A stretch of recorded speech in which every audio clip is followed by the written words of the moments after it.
जब तुम अपना जीवन श्यामा श्याम के चरणों में समर्पित कर देते हो हृदय से, फिर उनकी कृपा से सब विघ्न दूर हो जाते, एक अपार मस्ती रहती है।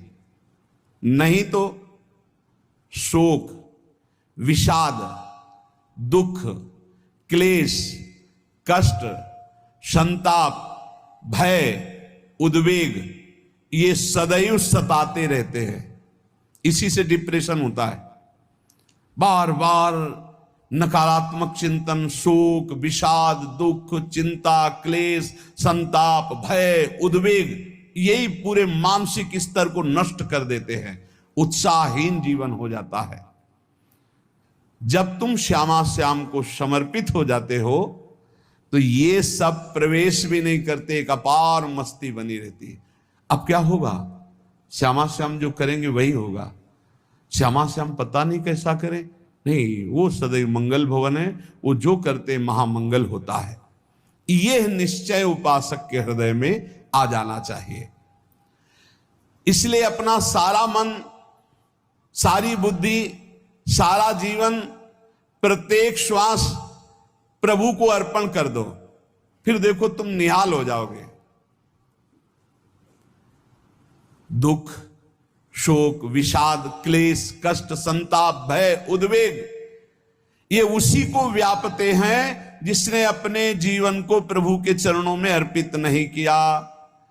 इसलिए तुम अपना सारा मन, सारी बुद्धि, सारा जीवन, प्रत्येक श्वास केवल प्रभु को अर्पित कर दो। फिर देख लेना श्वास कैसे अर्पित की जाती, राधा राधा राधा। बुद्धि कैसे अर्पित की जाती है? एकमात्र निश्चय कि भगवत सुख ही सुख है। ये जागतिक सुख सुख नहीं, ये दुख है, ये ऐसा दलदल है जिससे आज तक कोई नहीं निकल पाया। सारा मन, हम मन से केवल प्रभु का मनन करें। बार बार मन को संसार से हटा के नाम में, रूप में, लीला में, धाम में लगाएं। बहुत प्रसन्नता हो जाती है उस उपासक के हृदय में जो अपना मन बुद्धि प्रभु के चरणों में अर्पित कर देता। भगवान ने तो इसको बहुत उत्तम स्थिति बताया है कि मेरे से कभी वो अलग हो ही नहीं सकता यदि मन बुद्धि अर्पित कर दिया।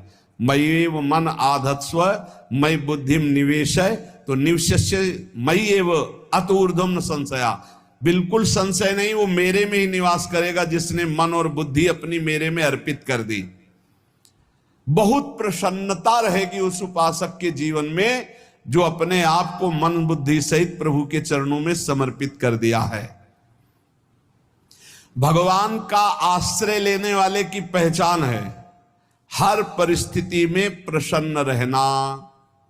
देखो आप भगवद आश्रित हो कि नहीं। देखो अनुकूल परिस्थिति में तो सब प्रसन्न रहना, लेकिन प्रतिकूल परिस्थिति में प्रसन्न रहना ये भगवान के भक्तों का लक्षण है। हर परिस्थिति में प्रसन्न रहना ये भगवान के भक्तों का लक्षण है। आनंदगन भगवान का आश्रय मिलते ही आनंद छा जाता है हृदय में। उनके पास आनंद का अभाव होता ही नहीं है। जैसे सूर्य का प्रकाश उदय होते ही सूर्य का प्रकाश संपूर्ण अंधकार को नष्ट कर देता है, ऐसे ही भगवान का संपूर्ण आश्रय लेते ही सब दुख